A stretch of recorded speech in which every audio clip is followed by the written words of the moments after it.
and Ben Donahauer, president of No Bounds Digital. We are a small but mighty marketing agency here in E-Town as well. So I guess let's get cracking here and talk about succeeding in the micro moments world. So Tim and I are each going to take a little bit of piece of this puzzle. I'm going to be focused more on the marketing aspect and Tim on the technical side. And so I'll turn it over to Tim to talk a little bit about some of the pieces of the, I don't know. He's trying to touch screen on my Mac, and it's not a touch screen. Yeah. It's like a weird PC commercial. Right. How do you get the notes? The notes they're not on there. Yeah, there's notes on the PowerPoint. Not when we're presenting, it's not. All right. They'll see it if you want. Yep. There is no notes. There are no notes. Here, I got them on here. So right now we're in a mobile-first world, right? Everybody has their phone out. I've got an iPad, phone in my pocket. Ben's got all kinds of devices here. Some aren't working, some are. But that's the world that we live in, and it kind of happened like that in the grand scheme of things, right? All of a sudden, they're everywhere. There's a statistic in this presentation of the number of searches that occur on just Google, and they now use the statistics. It's almost like the McDonald's sign, billions and billions. There are the trillions of searches made globally on Google each year. And then the more interesting statistic is more than half of those are on mobile. And that number is expected to just climb exponentially. A fun little fact that just blows people's mind too about Google search statistics that I love to note is, of those trillions of searches, what percentage of them do you think are unique? Just any thoughts? Not many. Ones that are misspelled. Ones that are misspelled. It's 15% of those trillions of searches have never been searched before in the history of humanity. Like, that just kind of blows my mind. So when we think about all of our local businesses or global searches that aren't location-based and so on and so forth, more than 1 in 8 searches are happening for the very first time. So you think about the challenge it is to kind of consider what people are searching for in mobile and on desktop and on these different sources, because everything's changing. People are using their voice commands, people are using different devices and so on and so forth, and you kind of have to guess and interpret what some of these search terms are, which we're going to get into a little bit later. I even find myself, even though I know the spelling, I just bang on the keys close to the word I'm searching for, and Google just kind of finds it, right? Which is probably leading to that why they're so unique, because of people like me. So we know we're in a mobile world. Mobile first is what we hear. And the question isn't just if you should be thinking about mobile, it's just how. Now's the time, for sure. 87% of smartphone owners turn to search first. If you think about it, what are their other options? They might have an app on their phone with an answer. They're not going to text or call somebody. They're going to just search for it. And a lot of times that's happening in places like this. It's in waiting rooms. It's when you're out and about, just about anywhere. Most importantly, people are trying to search to get things done. They need answers quick. So they're looking for a phone number for a restaurant. They want to tap to call that restaurant right then and there. They don't want to have to scroll through, find the phone number at the very bottom of the page. It's front and center. And search is at least twice as likely as any other online or offline source to be used to help people get things done. So the question is, what do your customers need to know? Does your online presence help them accomplish it? And this is funny, because I felt like that's me. As soon as the alarm goes off, your phone is your alarm most of the time. And the first thing you do is you start checking through your day.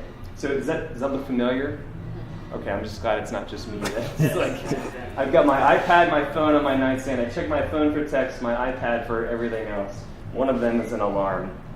So for many of us, our phones are the first things we pick up in the morning and the last things we put down at night. And that's great news for business, right? An extraordinarily connected audience gives us more opportunities across the entire day to connect with consumers, but how? And that's going to lead us into micro moments. Dun dun dun. Do you want this? Sure. So micro moments. We're going to differentiate your regular old your regular old moments from micro moments in the vernacular of Google here in a little bit. But let's just think about these times that we're actually making decisions on our phones, or making decisions even outside of the mobile world, but obviously we're focusing in on that just a little bit here. But some of these ideas do translate into those other venues as well, just internet searches more generally.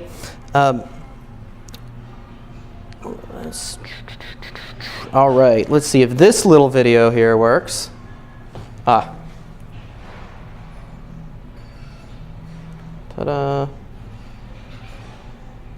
And we'll see some micro moments in action.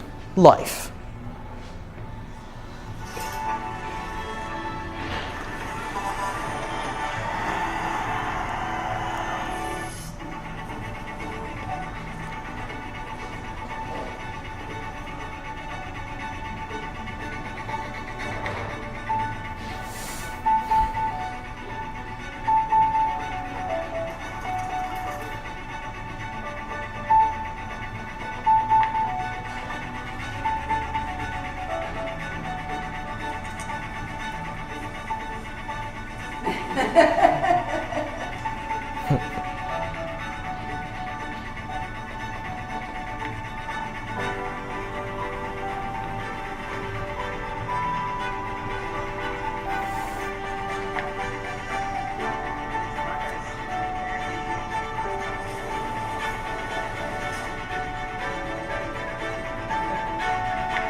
Feels good right about now, right? It's going to get 17 degrees tonight.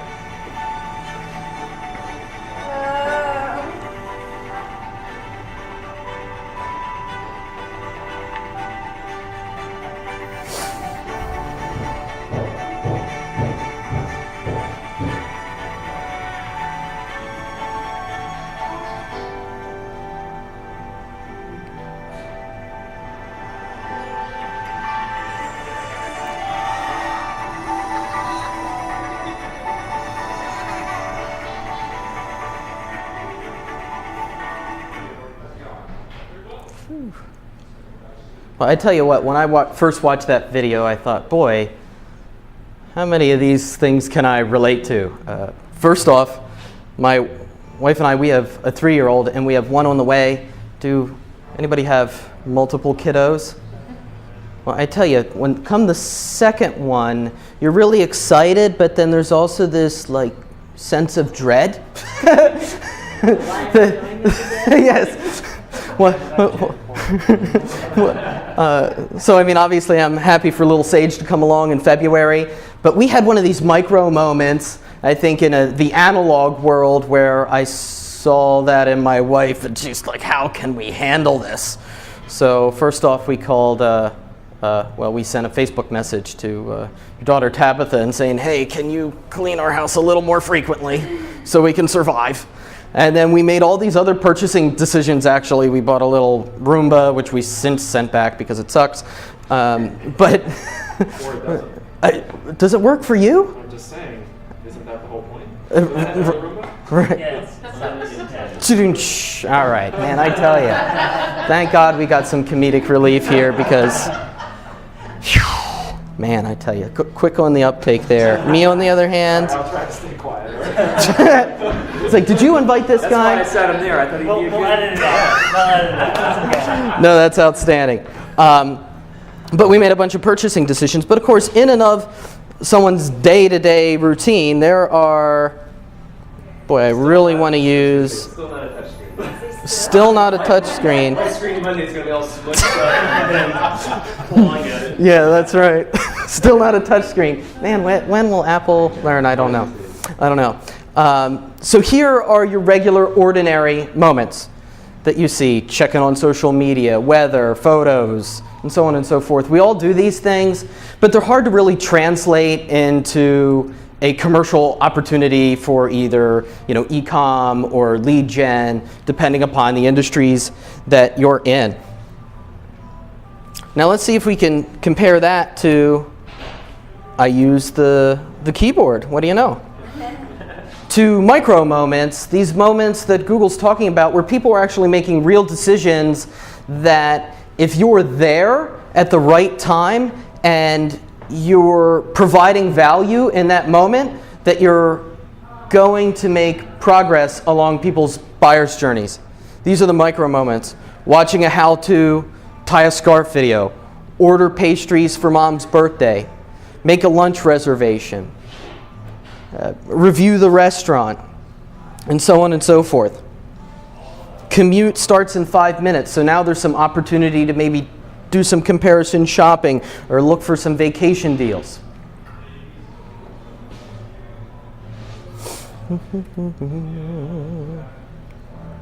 Really, the difference between moments and what Google has been calling micro moments are intent and context. So how can we identify the intent of a web searcher and then the context that they're in? Let's take a look at a couple examples quickly. Start thinking about your audience and your business. Who are they? What are they interested in? Where are they located? What makes them tick? What challenges and pain points do they have? One tool that I recommend using, and I will send out after this presentation, is the empathy map. It's a tool that startup entrepreneurs use, but I have appropriated and I think applies to really any business in any industry, which is bearing down on a real individual. Do you know your typical customer's name? And I mean that in a way to think about creating a real breathing buyer persona. How old is this person? Male or female? All that demographic information, but taking that next step of the psychographic information, things like where are they located, the context in which they live and interact with you and your brand. What pain points do they have and how does your business solve them? Knowing where they are, what kind of publications they read.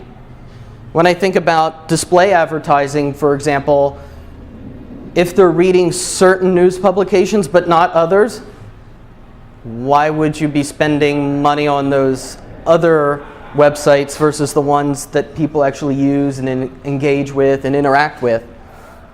So knowing who your buyer personas are and what makes them tick is critical to that. This map that I'll send out to you, you'll be able to go through that and think about how they're feeling and not just the demographic information that we're talking about here, but get a real deep sense of the context in which your customers are. And you might have different types of customers depending upon where they're at in their buyer's journey, their life's journey, and so on and so forth.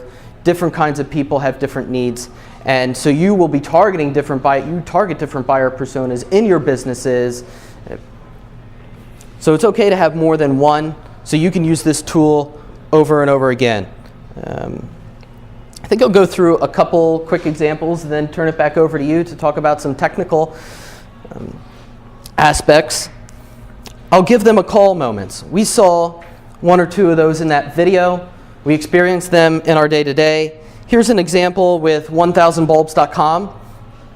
1000bulbs.com is an e-commerce site, not necessarily an established player in the lighting industry, but they took a look at the keywords that people were searching for, thinking mostly about their intent. When we think about a keyword like light bulbs, what does that mean? It means nothing. That person could be searching for the history of light bulbs. That person could be searching for a company that brainstorms ideas.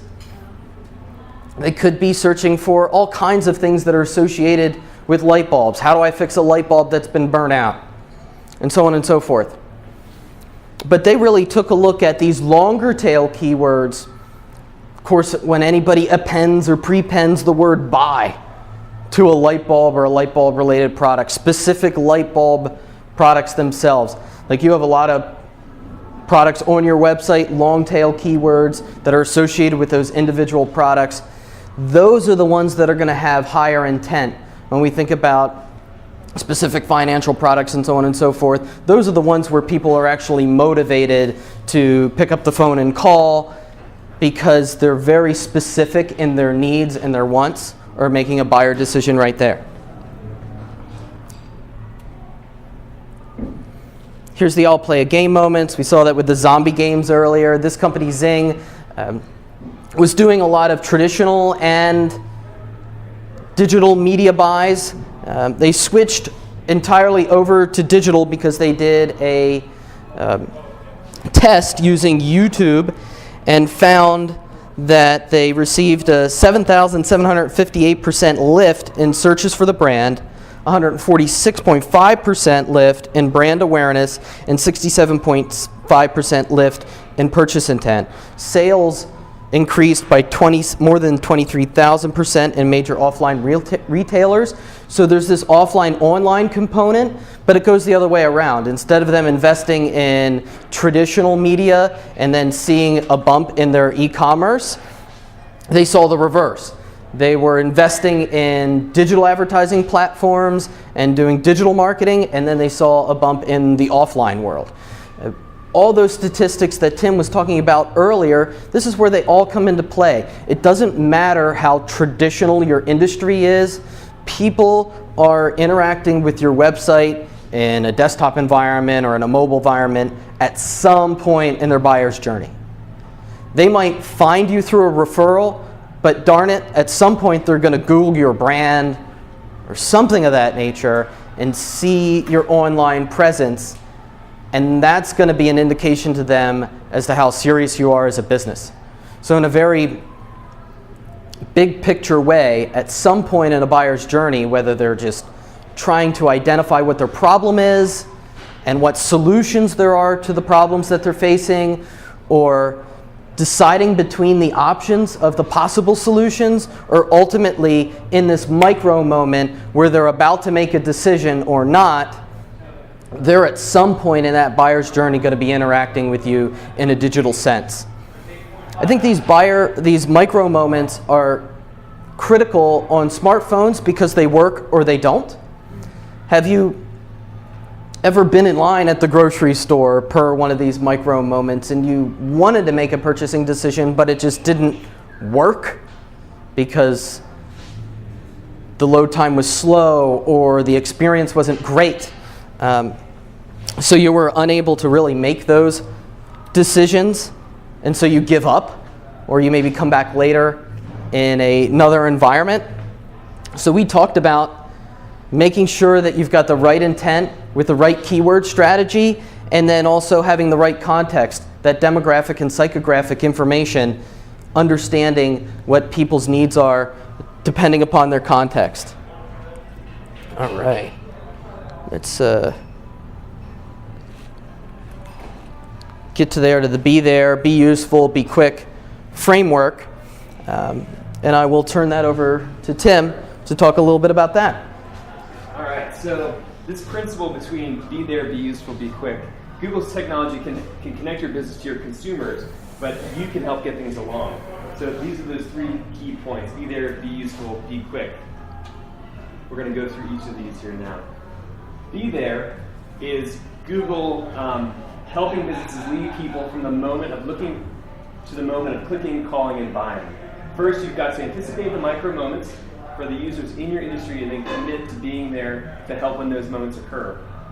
Your presence can drive brand awareness and goals. So think about the moments that potential customers might benefit from your information on your website. So what people want to know, where they want to go, what people want to do, and what they will want to buy. Studies have shown that you can increase unaided brand awareness by almost 7 percentage points, or by 46% simply by showing up in mobile search ads. More than half of all smartphone users have discovered a new company or product when conducting a search on their smartphones. Well, there's all kinds of stats in here. Let me read these. We check our phones 150 times a day, which is staggering when you think about it. We spend 177 minutes on our phones each day. So doing the math, that tells us that mobile sessions are short. The average is 1 minute and 10 seconds long, but they happen dozens and dozens of times a day. Everyone with a straight face, you're the guilty ones. The ones that are like, mm-hmm. That's low. That's a little. They're all on their phones right now. Actually, I'm thinking mine's usually on. Yeah. So they call these I want to know, I want to go, I want to do, and I want to buy moments. They present huge opportunities to connect with consumers at the very moment they're looking for products and services. The question is, does your business appear during those critical moments? Being useful is something that I'm really close to. It's building content for real needs, connecting online to the real world, and optimizing for mobile. That optimizing for mobile is huge. We even talk about a mobile-first mentality, where the likelihood now of the majority of people visiting your website doing so from a phone or a tablet is so much greater than them sitting at a desktop computer giving you their attention. So the idea of mobile first is that we are actually designing websites geared towards mobile first and foremost, especially in certain industries, restaurants, beverage industries, a business like this. We want that mobile experience. Yeah, go ahead. All I can say, like, we have a laptop at home, we have an iPad at home, it might get turned on once a week. Yeah.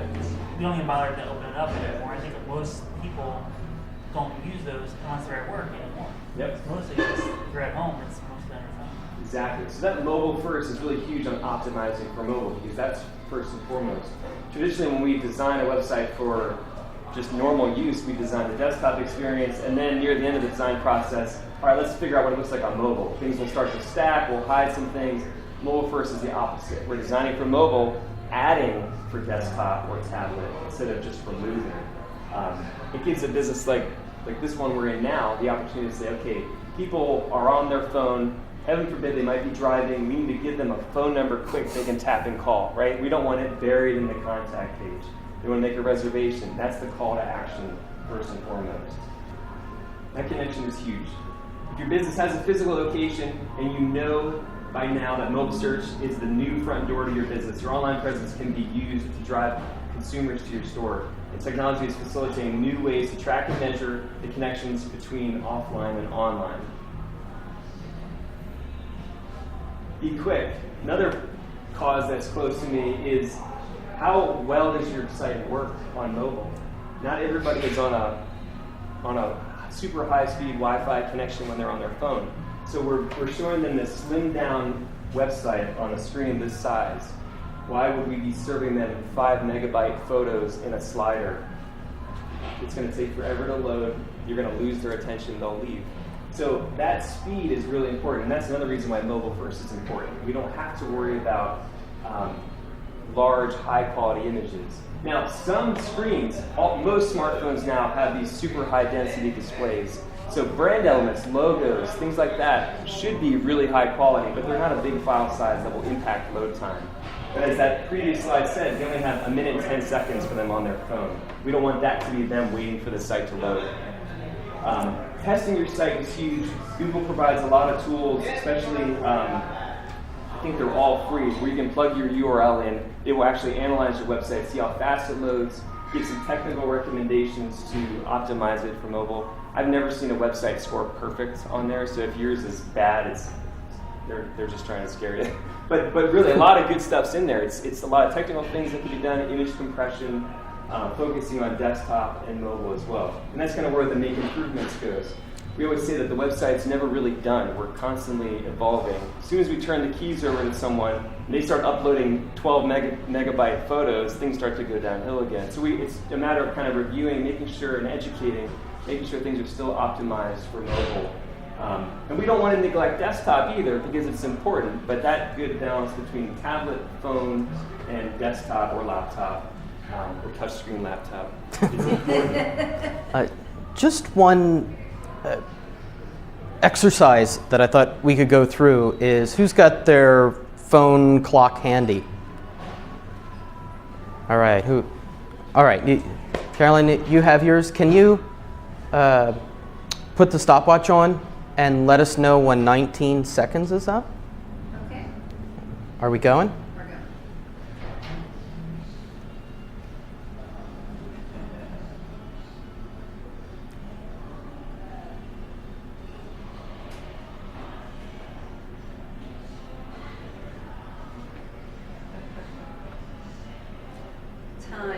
All right, that felt a little uncomfortable, didn't it? You know, that's the average load time for a web page on 3G, on mobile. And if we felt maybe a little bit socially awkward just standing here for 19 seconds, just waiting for that to happen, you're going to have that same experience, that same interaction with the website that you're waiting to load, and you're just going to bounce. You're going to leave. Yeah, and the statistic here says, as page load time goes from 1 second to 3 seconds, the probability of a bounce, someone just leaving, increases 32%. So as we're analyzing sites, Ben does this, we do this, and looking at things and just scrutinizing, like, is that image really that important that it adds a second to the load time? It's probably not worth 32% as they start to add up.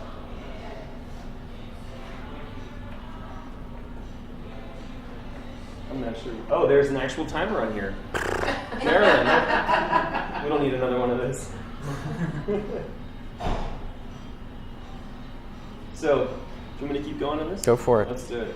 So start by testing your website. This is a good tool, testmysite.thinkwithgoogle.com. We're actually check how fast your site loads. Don't all do it at once, you're going to crash it. Check how fast your site loads. Test scores measure just mobile friendliness. That is the quality of the experience site visitors have when they're browsing on a phone. And there's tons of other implications here that are more on Ben's side of things to having a fast, mobile-friendly site from the algorithm standpoint, which I don't get into. But after evaluating your site, the test generates a report with a list of specific suggestions that can improve your score.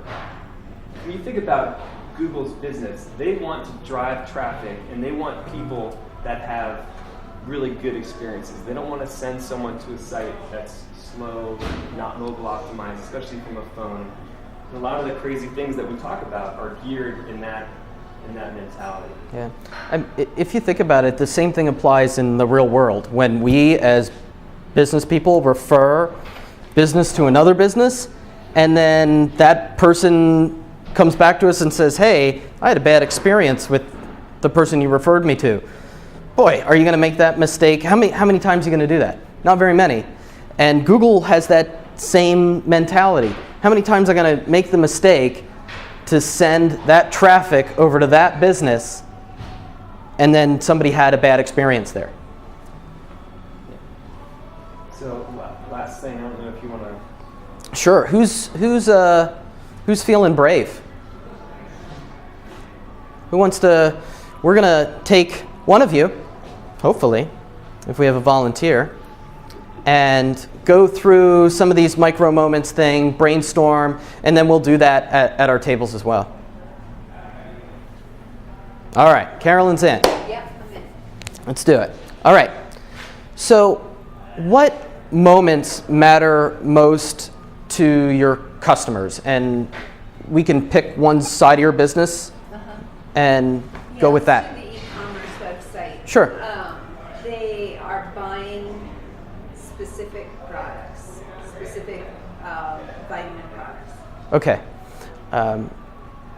In terms of micro moments, what times are people motivated to make that purchasing decision? Well, wait, let me step back a second.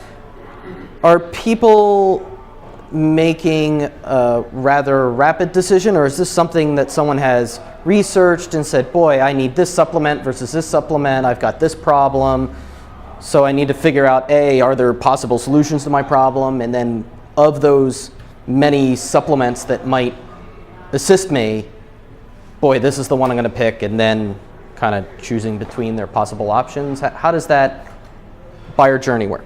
Yeah, I would say most people who buy have already researched. Okay. And they've narrowed it down to what they want, since I do sell a niche. And I would say they are specifically looking for whole food liquid vitamins from a reputable source. And they normally have done probably too much research. Too much research. Yeah. Well, so when they get so exhausted from their research, like what is the What's the breaking point where they say, darn it, I'm going to add this to my cart, to your cart, and make the decision?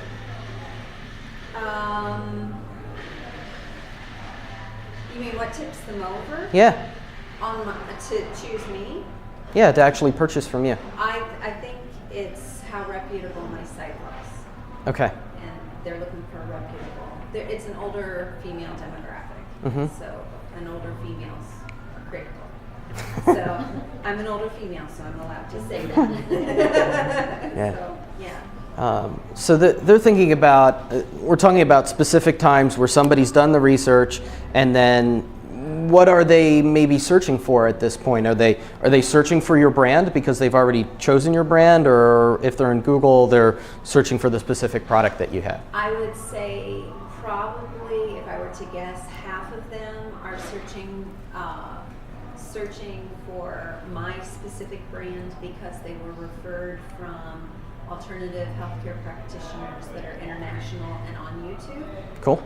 Or they are looking for anti-aging, and they're starting to realize they've got less years ahead of them than they have behind them, and they really want to pull out the stops and be investing their money in quality supplements.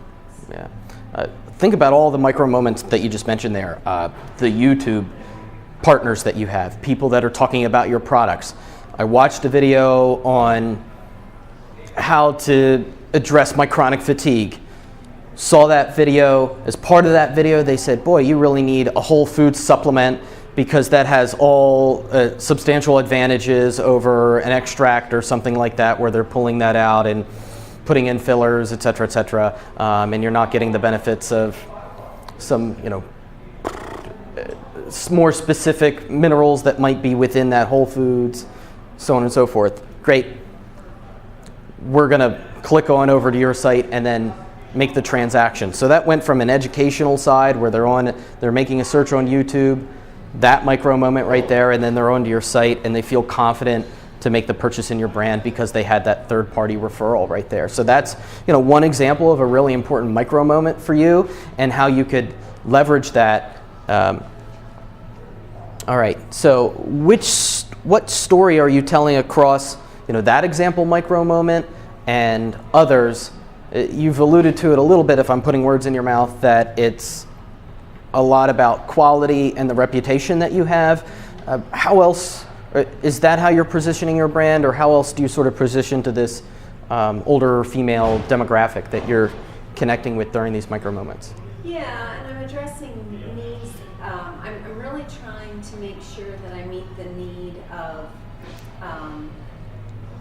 aging well. You don't have to have arthritis. You don't have to have osteoporosis. You don't have to have osteopenia. You don't have to ache when you work out. You don't have to settle for Walmart protein. And that is very much appealing to that demographic. Yeah. Outstanding. All right, the third one here. How does that end up driving, and sort of putting these two pieces together, how does that drive business outcomes for you? I'm not sure what a business outcome is, like what happens. Yeah, your actual purchases or growth. Yeah, and really that age will still call. So I'm still taking calls on my toll-free line. And unlike the millennial generation, that it's, they don't know. They want to hear somebody who knows what she's talking about on the phone. They want to feel confident that they're making a quality decision and that they're not wasting their money. Yeah. So that usually leads to a conversion. If my phone rings and it's a customer, usually it will be a conversion. Yeah. That's how you make the sale. So if it's pick up the phone and call, even when there is an e-commerce option as either a primary or a secondary call to action, I think that might be appropriate depending upon the kind of industry that you're in. If it's consultative in any way, shape, or form, that's really what you want people to do, is pick up the phone and call. And I'm always surprised at websites where that's really the business owner's goal, is to get somebody to call, and their phone number's buried at the bottom in the footer of the page, or you have to click the contact button to get to the phone number, and then it's not even there half the time, and you get frustrated and you don't want to actually follow through, or you find somebody else. I hear that a lot. In your target demographic is complaints. People can't. There's no phone number on this website. Why can't I call? And I think yours is pretty prominent for that. Probably for that reason, I'm sure. Yes. Yeah. Okay, so we have a few minutes. So what we're going to do is do this same exercise in each of your tables. You've got some note cards and hopefully some pens. So you're going to talk about which moments among you're going to write down which moments, micro moments, matter most to your customers, and what story are you telling to your customers across those moments, and then lastly is how's that story in those micro moments driving business. We'll take just 2 or 3 minutes to do that.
or it could be a little bit more complicated in how you're like positioning you versus some other options. Yeah, so in other words, if I'm looking for a certain chainsaw, and that I've done my research on Husqvarna, and I search your website, and I want I don't make models, but the 16-inch bar or whatever, and I want to know if you have it or not, I guess, because I'm ready. I'm ready to buy, and probably my other one just died.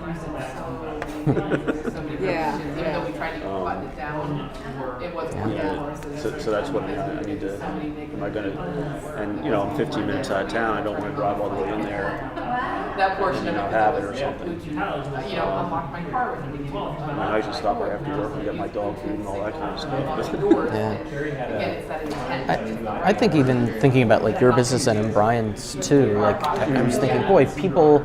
I heard on the radio this morning that 40% of charities bring in 40% of their earnings between now and the end of the year.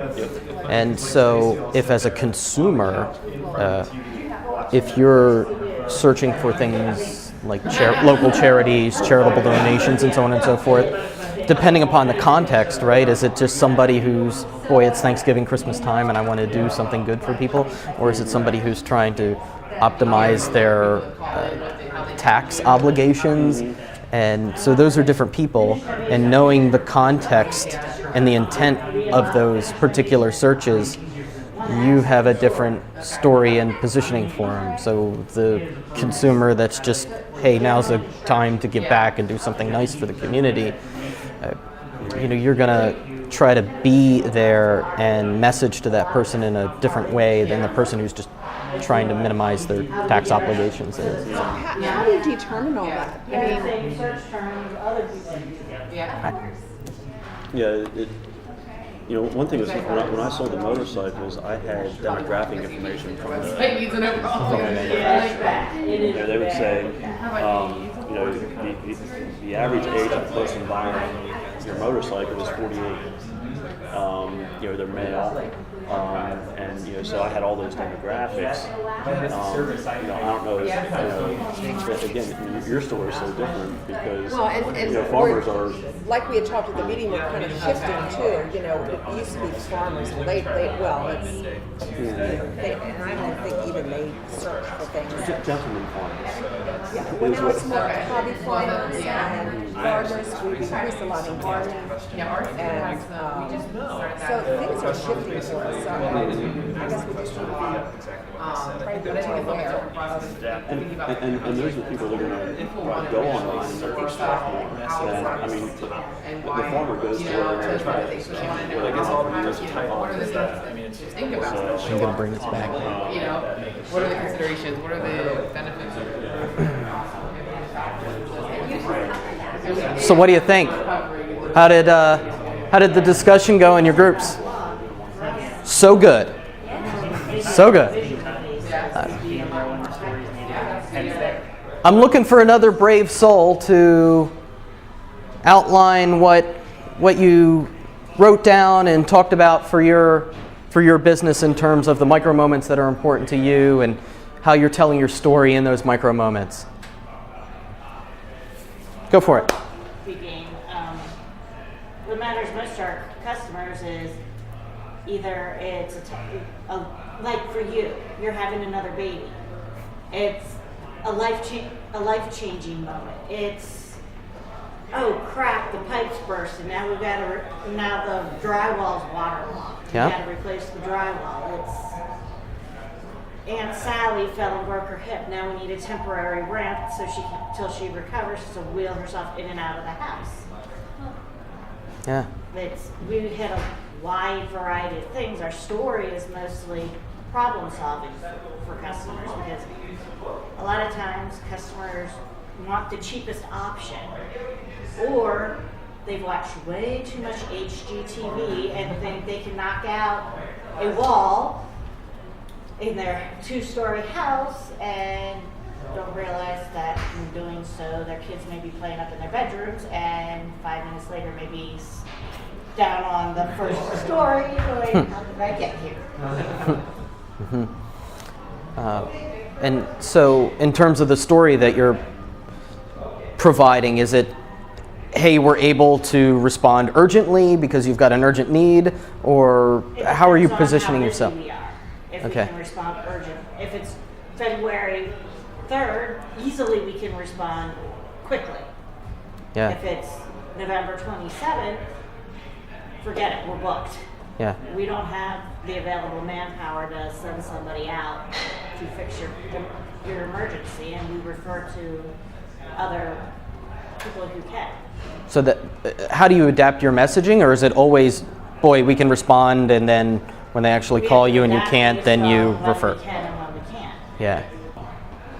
Anything on the how that's driving business outcomes in terms of your messaging in those micro moments, or not? In those micro moments, it depends on the customer. It really depends on the customer, because a lot of times when you get the customer who doesn't know what they want, or thinks that they can have a renovation of their bathroom on a $5,000 budget, and really it's a $10,000 job for all their must-haves. Mm-hmm. A lot of times they sit there and go, well, maybe we need to think about this again. And you might not hear from them for 5 years till they've saved up. The other 5K they need to. And the prices went up because it's Exactly. Darn. Yeah. Well, I think part of those micro moments is, getting the right person in that right point of need. Like Yeah. my family, we're moving because we don't have enough money to do all the repairs we need to do to survive in the house that we have. We just don't have enough space.